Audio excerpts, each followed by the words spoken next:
मरकाम जी, राजेश तिवारी जी, जिन्होंने मेरे साथ यूपी में काम किया, और यहाँ के प्रत्याशी श्री बीरेश ठाकुर जी, आप सबका इस सभा में बहुत बहुत स्वागत। और मंच पर विराजमान सभी नेतागण, श्री वोरा जी भी, सबका यहाँ पे बहुत बहुत स्वागत। मेरी प्यारी बहनों, प्यारे भाई, आपका भी बहुत बहुत स्वागत। सब भैया बहनी, दीदी दाई, मल्ला, जय जोहार। बहुत समय से इंतजार कर रही हैं, गर्मी भी है, आज शादियां भी बहुत है ना, फिर भी आप यहाँ आई हैं मेरी बातों को सुनने के लिए, इसके लिए आपका बहुत बहुत धन्यवाद। भाइयों, आपका भी। बोलो। देखिए, ये जो आपका इलाका है, प्राकृतिक संसाधनों से भरपूर इलाका है।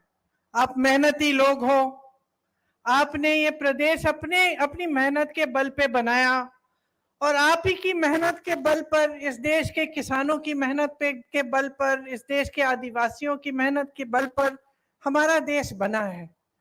हमारा जो स्वतंत्रता संग्राम था, वो आप जैसे ही लोगों ने चलाया। हाँ, गांधी जी ने उसका नेतृत्व किया, बड़े बड़े नेता थे, लेकिन आप अगर एकजुट नहीं होते, अगर ये इस देश की जनता एकजुट नहीं होती, तो हमें आजादी कभी नहीं मिलती। तो ये जो आजादी है, जो हमारा स्वतंत्र देश है, ये हमारे लिए बहुत ही महत्वपूर्ण है। आपके लिए आपको अधिकार मिलते हैं, इसी से आपको संविधान मिला, संविधान से आपको अधिकार मिले, चाहे आप किसी भी वर्ग के हो, चाहे आप कितने भी गरीब या अमीर हो, आपको एक बहुत बड़ा अधिकार संविधान ने दिया, और वो अधिकार ये था कि आप वोट डाल सकते हैं। तो अब चुनाव का समय है, वोट डालने का समय है। आपके सामने यहाँ आकर भाषण देने का मौका मिल रहा है, बहुत खुशी हो रही है मुझे। मैं चाहती हूं कि चुनाव के मौके पर आप दो बहुत महत्वपूर्ण मुद्दों को अपने मन में रखें। पहला ये कि देश भर में क्या हो रहा है, देश की राजनीति कैसे चल रही है, आगे चल के देश का क्या होगा, भविष्य हमारा कैसा लग रहा है। और दूसरा कि आपकी जो रोज की जिंदगी है, आपके जो संघर्ष हैं, आप जो दिन रात मेहनत कर रहे हैं, आपका जो संघर्ष है, उसकी कोई सुनवाई है या नहीं है। ये दो बड़े बड़े मुद्दे हैं मुख्य तौर पर। तो मैं थोड़ा दोनों मुद्दों पर आपसे बातचीत करना चाहती हूँ। देखिए, जहां तक आपका जीवन है और आपके संघर्ष हैं, आपसे अच्छी तरह कोई इनको समझता नहीं है। सही बात है कि नहीं? मेरी बहनें बैठी हैं, महंगाई कितनी बढ़ चुकी है, आप किस तरह से रोज के जीवन को आप आगे बढ़ाते हैं, किस तरह से जब आपको दुकान जाना पड़ता है, कुछ खरीदना पड़ता है, तो किस तरह से उस चीज को आप खरीद पाते हैं। आपके घर में सभी मेहनत कर रहे हैं, आप कर रही हैं, आपके पति कर रहे हैं, घर में कोई रोजगार के लायक कोई बड़ा बच्चा हो तो वो भी कहीं ना कहीं से जुगाड़ करके मेहनत कर रहा है। कमाई सब कर रहे हैं, लेकिन वो कमाई पूरी नहीं हो रही है।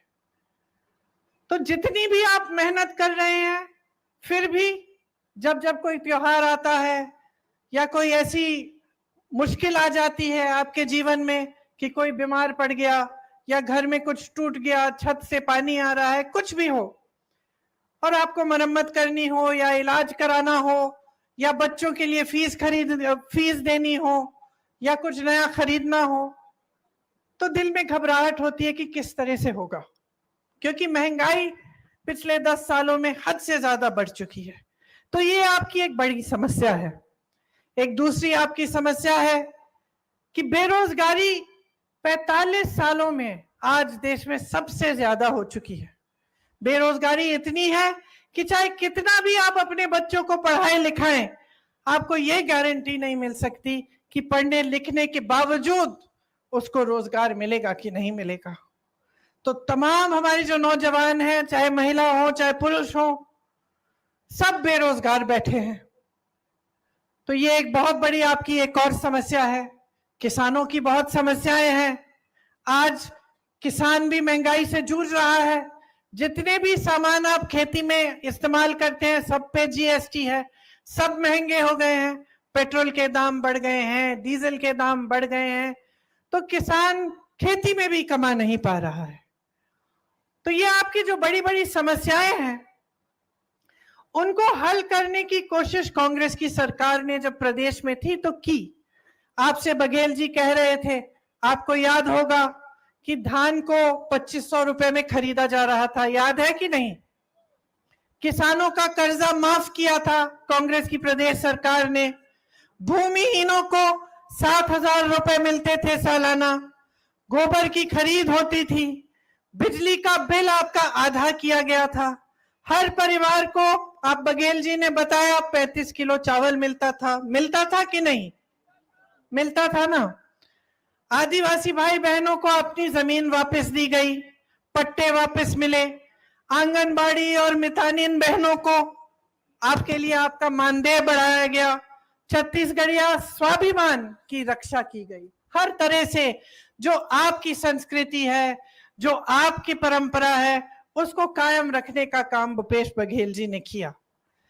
अब सरकार आपने बदल दी। उन्होंने आपको बताया कि कैसे कहीं कहीं शायद विधायक से चूक हो गई, तो कुछ विधायकों को हराने के लिए आपने प्रयास किया, इसलिए पूरी सरकार चली गई। सरकार चली गई, एक भाजपा की सरकार आई।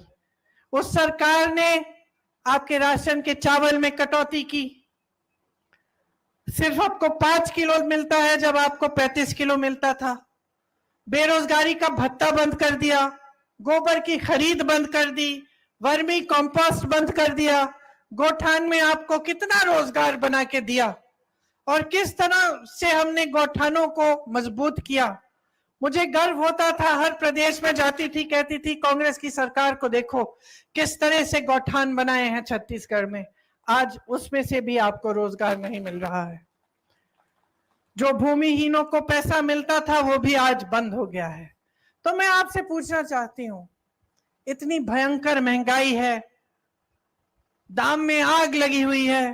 पेट्रोल चला गया 100 पार, डीजल चला गया 90 पार, सोना चला गया 73,000, चांदी चली गई 90,000, दोपहिया चली गई 1 लाख पे, गैस सिलेंडर का दाम 1200 हो गया। दाल का दाम देखिए, सस्ता क्या है? आपके लिए कौन सी ऐसी सुविधा बनाई है नरेंद्र मोदी जी की सरकार ने? प्रदेश में जो नई नई आपने भाजपा की सरकार बनाई है, कौन सी ऐसी सुविधा बनाई जिससे आपके जीवन के संघर्ष में आपको मदद मिल पाए? इनको लगता है कि लोग 5 किलो राशन का इंतजार करते रहे, 2,000 रुपयों का इंतजार करते रहे, 100 रुपए का गैस का सब्सिडी, उसके लिए इंतजार करते रहे। क्या ऐसे भारत विकसित होगा? क्या ऐसे आप आगे बढ़ पाएंगे? कोई रोजगार नहीं, महंगाई को घटाने की कोई बात नहीं। कोई आपको थोड़ा बहुत राशन पकड़ा देता है, कहता है इसी में खुश रह जाओ। ऐसे भारत विकसित नहीं होगा बहनों। भारत को विकसित बनाने के लिए ऐसी स्कीम लानी पड़ेगी जैसी प्रदेश सरकार ने आपके लिए चलाई, और उस तरह की स्कीम कांग्रेस पार्टी आपको गारंटी करके कह रही है कि पूरे देश भर में लागू करेगी। मेरी बहनें यहां बैठी हैं, सबसे बड़ी हम स्कीम जो लागू करना चाहते हैं वो ये है कि हर गरीब महिला को 1 लाख रुपए सालाना मिलेंगे। 1 लाख रुपए हर गरीब महिला, मतलब जो एक परिवार में सबसे बड़ी जो गरीब महिला है। 25 लाख तक आपको इलाज मुफ्त में मिलेगा। ये हमने करके दिखाया। ये राजस्थान में हमने करके दिखाया था अपनी प्रदेश सरकार में। वहां 25 लाख रुपए तक लोगों को इलाज मुफ्त मिल रहा था। वहां भाजपा की सरकार आई, आज उसी 25 लाख को गिराकर 5 लाख की इंश्योरेंस 5 लाख का कर दिया है। सरकारी नौकरियों में हम चाहते हैं कि हमारी बहनों को 50% आरक्षण मिले। मतलब सरकारी नौकरी जितनी भी है पहले के आरक्षणों के तहत आपको उनकी उसका आधा महिलाओं को मिलेगा। आशा, आंगनवाड़ी और मितानिन बहनों के लिए जो मानदेय है उसमें केंद्र की सरकार अपना हिस्सा बढ़ाएगी। इसका मतलब है आपका मानदेय और भी बढ़ेगा। किसानों की बात मैंने की, आप कर्ज में डूब रहे हैं, आपको एमएसपी नहीं मिलता, जीएसटी की वजह से महंगाई, आप अपार महंगाई हो गई है, आपको सामना करना पड़ता है, आपकी कमाई नहीं होती। हम चाहते हैं कि जब फसल का नुकसान हो तो 30 दिनों के अंदर अंदर आपका भुगतान हो। एमएसपी एक कानून बन जाए और सिर्फ एमएसपी उन उपजों पे ना हो जिस पर आपका कोई फायदा ना हो, मतलब कि जो आपकी जो यहां की उपज है उस पे भी एमएसपी का कानून बने। खेती के सारे सामान जीएसटी से मुक्त हो जाएं। मतलब कि आज जो आप जीएसटी दे रहे हैं, जिसकी वजह से जितने भी सामान आप इस्तेमाल करते हैं उस पे जीएसटी लगी हुई है और महंगे हो गए हैं, वो जीएसटी जब हट जाएगी तो वो सामान और सस्ते हो जाएंगे, तो आपके लिए सुविधा होगी।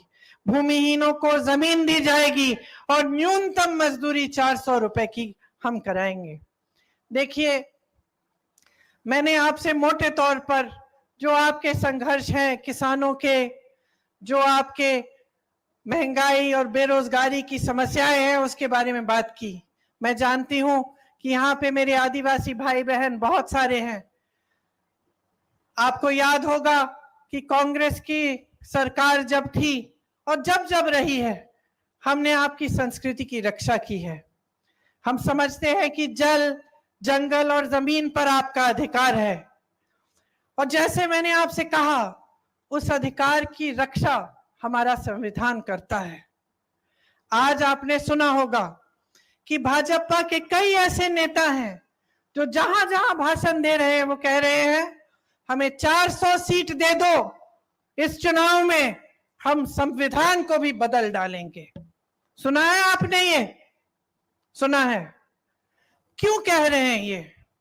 एक तरफ से ये छोटे छोटे नेता और कुछ इनके मंत्री जगह जगह जाके कह रहे हैं कि हम संविधान को बदलेंगे, दूसरी तरफ मोदी जी मंच पे आते हैं और इनके बड़े नेता कहते हैं कि हम संविधान को नहीं बदलेंगे। तो जनता क्या सोचे कि क्या हो रहा है? आपको क्या लगता है कि भाजपा के नेता बगैर मोदी जी की इजाजत इतनी बड़ी चीज कह सकते हैं पूरे देश भर में घूम के कि वो संविधान को बदलेंगे? नहीं भाइयों और बहनों, ये एक पूरी साजिश है कि सबसे पहले छोटे छोटे नेता, मंत्री, अलग अलग नेता देश के अलग अलग कोनों में जाकर ये कहेंगे कि संविधान बदल डालेंगे, और मोदी जी मंच पे खड़े होकर मना कर देंगे कि नहीं नहीं, ऐसा हम नहीं करेंगे। ऐसा पहले भी हुआ है कि बात कहीं और से उभरती है, मोदी जी कहते हैं ऐसा नहीं होगा, चुनाव के बाद वही बात मोदी जी कर डालते हैं। तो आज भी यही हो रहा है कि ये कहलवा रहे हैं अपने नेताओं से जानबूझ के, ताकि ये बात फैल जाए देश में। शुरू में ये नकारेंगे इस बात को, कहेंगे कि नहीं नहीं ऐसी कोई बात नहीं है, वो तो नेता अपने आप कह गया। और जैसे ही इनको 400 सीट मिलेंगी या जैसे ही ये अगला चुनाव जीतेंगे तो संविधान को बदलने की पूरी कार्रवाई ये शुरू कर देंगे। ये सच्चाई है भाइयों और बहनों इनकी, कि इनकी बात पे भरोसा नहीं हो सकता। ये सच्चाई है कि ये आपके अधिकारों को कमजोर करना चाहते हैं। इसी संविधान ने आपको वोट दिया, इसी संविधान ने आपको आरक्षण दिए, इसी संविधान ने आदिवासियों की संस्कृति को बचाकर रखा, इसी संविधान ने इस देश के दलितों को आगे बढ़ाने का काम किया, और ये इस संविधान को ही बदलना चाहते हैं। ये आपके अधिकारों को कमजोर करना चाहते हैं। और ये मत समझिए कि ये कोई दूर की बात है कि संविधान को बदल डालना तो आपके जीवन पे असर नहीं होगा। ये बहुत बड़ी गलतफहमी होगी आपकी अगर आप ऐसा समझेंगे। आपके जीवन पे इसका डायरेक्ट असर पड़ेगा, सीधा असर पड़ेगा। अगर संविधान बदल डाला तो आज जो सम्मान का जीवन जी रहे हैं आप, आज जो अधिकारों से भरपूर जीवन जी रहे हैं आप, कि आप खड़े होकर अपने अधिकारों को मांग सकते हैं। आप सवाल उठा सकते हैं नेताओं से कि मेरे लिए काम क्यों नहीं करा। आप अपने वोट द्वारा सरकारों को बदल सकते हैं। ये सब अधिकार मिट जाएंगे अगर संविधान बदला जाएगा। तो सबसे बड़ी बात आपको समझनी पड़ेगी कि क्या आप एक ऐसा देश चाहते हैं जिसमें भविष्य में आपका संविधान ही बदला जाए और आपके अधिकार कमजोर किए जाएं। दूसरी बात कि इनकी सरकार किस लिए चल रही है। अगर आपके लिए चल रही होती भाइयों और बहनों, तो ये जो समस्याएं हैं आपकी, ये आस्ते आस्ते मिट जाती। 10 सालों से इनकी सरकार चल रही है केंद्र में मोदी जी की। क्या आपका जीवन बदला है? क्या आपकी समस्याएं कम हुई हैं?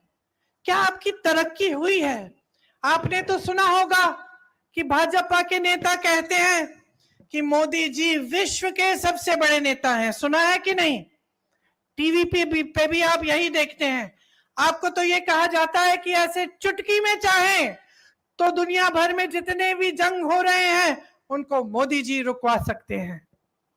तो अगर चुटकी भर में मोदी जी इतने ताकतवर हैं कि दुनिया भर में जितने भी जंग हो रहे हैं उनको रोक सकते हैं, अगर मोदी जी इतने ताकतवर नेता हैं कि दुनिया भर के जितने भी प्रधानमंत्री और प्रेसिडेंट हैं सब उनको बहुत बड़ा मानते हैं, तो मुझे बताइए मोदी जी ने आपके लिए बेरोजगारी कम क्यों नहीं की?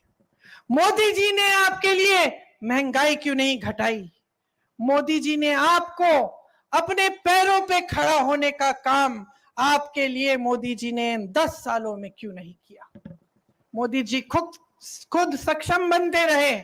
आप जब भी उनको देखेंगे तो आप देखिए अकेले दिखते हैं, सब साफ सुथरा होता है, बहुत सक्षम दिखते हैं, क्योंकि सारी मीडिया सबका यही प्रयास है कि आपको लगे कि बहुत ताकतवर ये नेता है। अच्छा है, लेकिन फिर वो ताकत आपकी समस्याओं को सुलझाने के लिए क्यों नहीं इस्तेमाल हो रही है? या तो इतने ताकतवर नहीं है जितना दिखाया जा रहा है आपको, या फिर उनकी नियत में कोई समस्या है, या फिर वो आपकी समस्याओं को सुलझाना नहीं चाहते। तो जब मैंने आपसे पूछा कि ये सरकार किसके लिए चल रही है, इसलिए पूछा क्योंकि हम लोगों के लिए जो इस सरकार को देख रहे हैं 10 सालों से, ये बहुत स्पष्ट हो गया है कि ये सरकार सिर्फ बड़े बड़े उद्योगपति, और वो भी सारे उद्योगपति नहीं, मोदी जी के कुछ गिने चुने उद्योगपति मित्र, उनके लिए सरकार चल रही है। आपको मालूम है कि उनके एक मित्र के लिए छत्तीसगढ़ में क्या क्या नहीं करवाया उन्होंने। आपको मालूम है कि इन्हीं बड़े बड़े उद्योगपतियों के लिए उन्होंने 16 लाख करोड़ का लोन माफ किया, लेकिन आप किसानों का लोन नहीं माफ करते हैं। किसान आंदोलन करते हैं, कानून लगा देते हैं मोदी जी, जिससे किसान पिसेगा और बड़े बड़े उद्योगपतियों का फायदा होता है, लेकिन मोदी जी उनकी सुनवाई तक नहीं करते। आज देश का लोहा, देश का कोयला, देश की बिजली, देश की सड़कें, देश के हवाई अड्डे, देश के बंदरगाह, देश के हाईवे, सब इन्हीं 2-3 बड़े उद्योगपतियों को सौंप दिए गए हैं। यहां से आपको रोजगार मिलता था, ये संपत्ति थी देश की। ये बड़े बड़े पीएसयू जिनको कमजोर किया गया, जिनके सब्सिडरीज इन लोगों को दिए गए, बैंकों का सारा पैसा इन लोगों को दिया गया, तो ये सरकार तो इन्हीं लोगों के लिए चल रही है। किसान का बेटा क्या करेगा?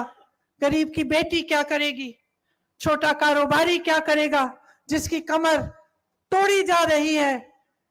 जीएसटी से, नोटबंदी से मुश्किलों में डाल दिया, उसको दलदल में डाल दिया, निकल नहीं पा रहा है, कमाई नहीं कर पा रहा है। युवा उद्यमी क्या करेगा?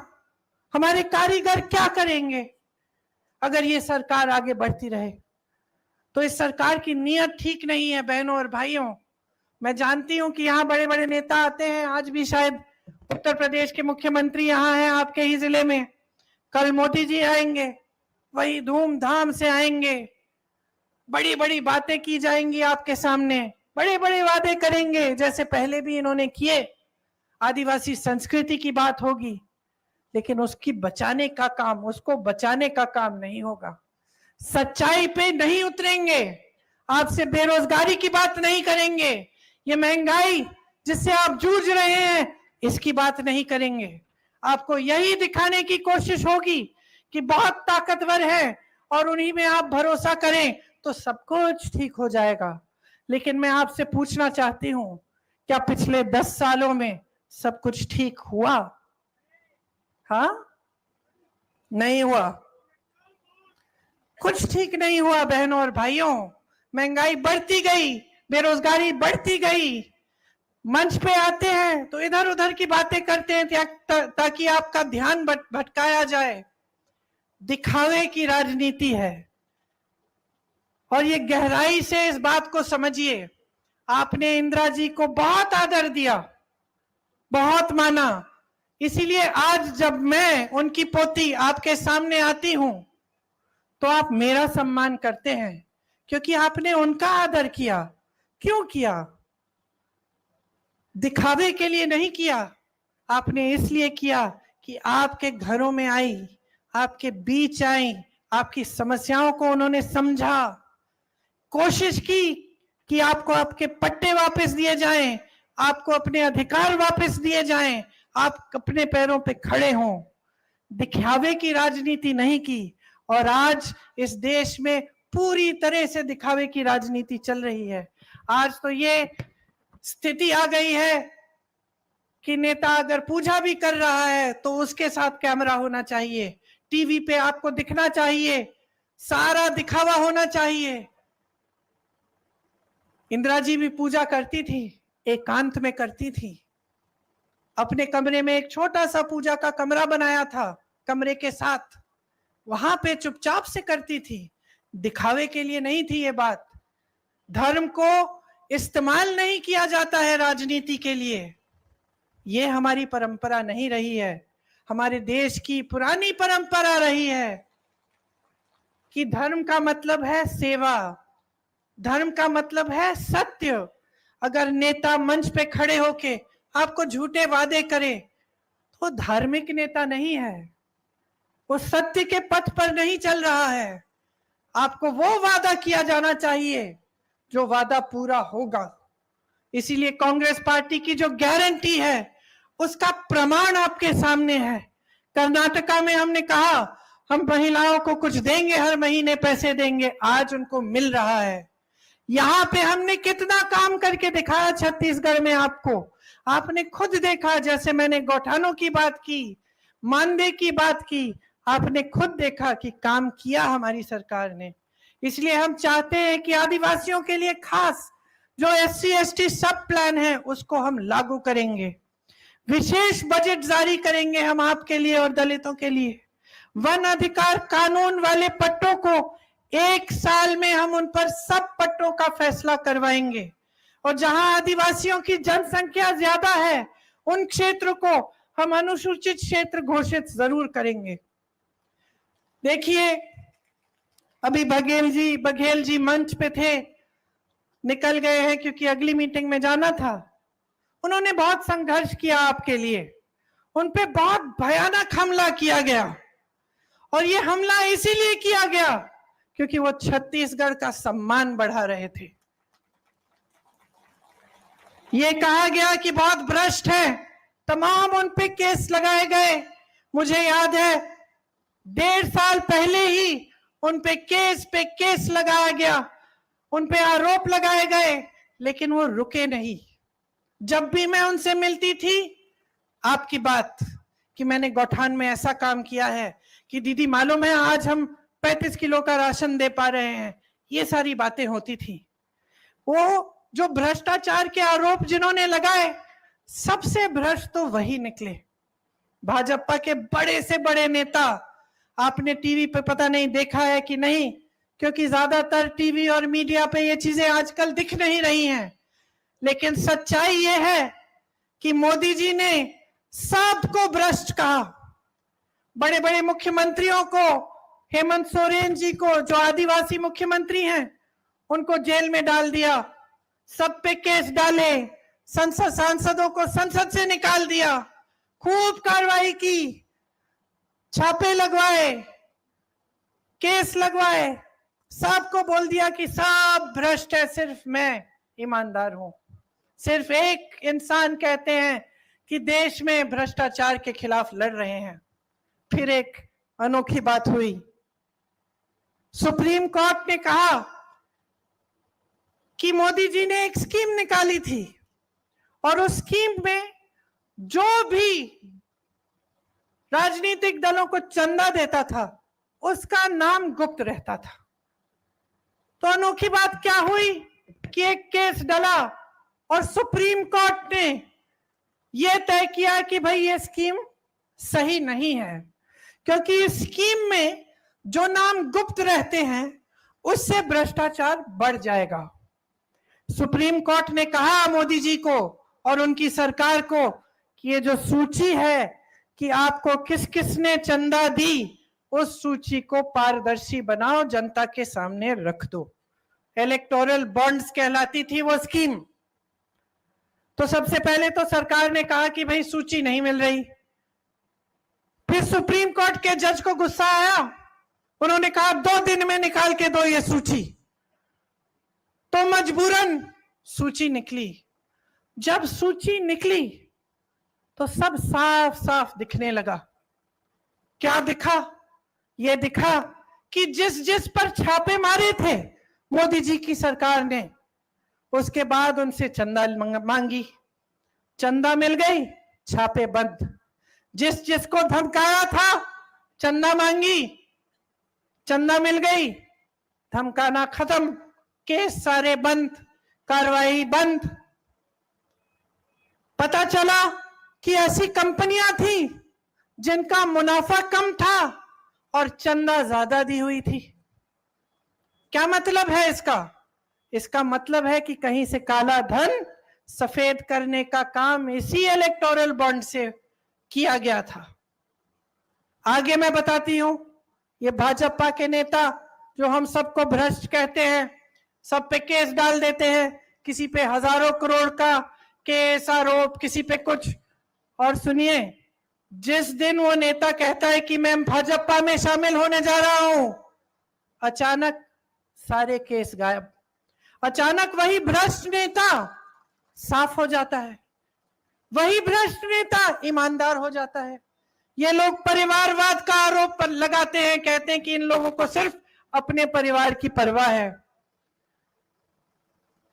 अगर इंदिरा जी को सिर्फ अपने परिवार की परवाह होती तो आज उनके शहीद होने के 30 साल बाद आप उनका इतना आदर नहीं करते। अगर हमें सिर्फ अपने परिवार की परवाह होती तो हम तो आराम की जिंदगी जीते, हमें क्या था। लेकिन हम सेवा करना चाहते हैं, क्योंकि हमारे दिल में सेवा की भावना है, श्रद्धा की भावना है आपके लिए। ये लोग हमें कहते हैं कि हम परिवारवादी हैं, फिर क्या होता है? जिसका बेटा, जिस बड़े नेता का बेटा या जिसके परिवार का सदस्य भाजपा में शामिल होना चाहे, उसको एकदम तेजी से ले लेते हैं। आज मैं दावे के साथ कह सकती हूं कि बड़े परिवारों के बेटे, बेटियां, चाचे, चाचियां सब उन्हीं की भाजपा में शामिल हो गए हैं, और तब परिवारवाद के सारे आरोप खत्म। तो देखिए, गहराई से समझिए आपके सामने क्या हो रहा है। एक समय में आप नेताओं से नैतिकता की उम्मीद रखते थे, सादगी की उम्मीद रखते थे, ईशान और शोहरत की नहीं, नाटक की नहीं, कि आपके सामने आकर कोई भी नया नाटक कर ले और नैतिकता की कोई बात नहीं हो। इस पूरे देश की परंपरा रही है, और महात्मा गांधी जी के समय से नहीं, ये हिंदू धर्म की पुरानी परंपरा है, ये आदिवासी परंपरा भी है, कि अपने जो बड़े होते थे, जो नेता होते थे, उनसे हम ये उम्मीद रखते थे कि वो हमसे सच बोलेंगे, वो हमारे लिए अच्छा करेंगे, वो हमारे साथ विश्वासघात नहीं करेंगे। इसीलिए आप गहराई से समझिए कि आपको बदलाव लाना पड़ेगा। इस बार अगर आपने कांग्रेस के हाथ मजबूत नहीं किए और फिर से आप 5 सालों के लिए भाजपा की सरकार ले आए, तो 5 साल और इस देश में क्या क्या होगा इसकी गारंटी कोई नहीं ले सकता। संविधान बदला जाएगा, आपकी बेरोजगारी बढ़ेगी, आपकी महंगाई और भी बढ़ेगी, आपकी समस्याएं बढ़ती चली जाएंगी, ये देश बड़े बड़े उद्योगपतियों को सौंपा जाएगा, ये नेता और भी ताकतवर बनेंगे, और भी शोहरत होगी इनकी, शान होगी इनकी, लेकिन सब अंदर से खोखला होगा और आपके जीवन इसी दलदल में पड़े रहेंगे। तो अगर इस दलदल से निकलना है, अगर परिवर्तन चाहते हैं, तो एक ही रास्ता है, अपने वोट से अपने अधिकार को मजबूत करिए, अपने वोट को सोच समझ कर डालिए, अपने वोट को अपनी ताकत बनाइए और अपनी ताकत के बल पे खड़े होकर इस देश में बदलाव लाइए। आप सबने बहुत ध्यान से मेरी बातों को सुना, इसलिए मैं आपको बहुत बहुत धन्यवाद देती हूं। जिस दिन पोलिंग का दिन होगा, ये 2 बातें, एक जो देश भर में राजनीति चल रही है उसको बदलने की बात, और दूसरी जो गहरी समस्याओं का सामना आप कर रहे हैं उनके समाधान ढूंढने की बात, इनको आप अपने मन में रखकर पूरे विवेक से अपना वोट दीजिए। मुझे पूरी उम्मीद है और मैं जानती हूं कि अगर आप समझदारी से अपना वोट देंगे तो यहाँ के उम्मीदवार, कांग्रेस के उम्मीदवार को आप जिताएंगे और एक बार फिर 10 सालों बाद एक ऐसी सरकार केंद्र में लाएंगे जो आपके लिए काम करती रहे और आपके लिए पूरी श्रद्धा से सेवा करे। धन्यवाद। जय हिंद। धन्यवाद प्रियंका जी, हम आपके आभारी हैं और आपके परिवार के हम सब ऋणी हैं कि जिन्होंने इस देश के लिए सर्वस्व निछावर करने का काम किया है।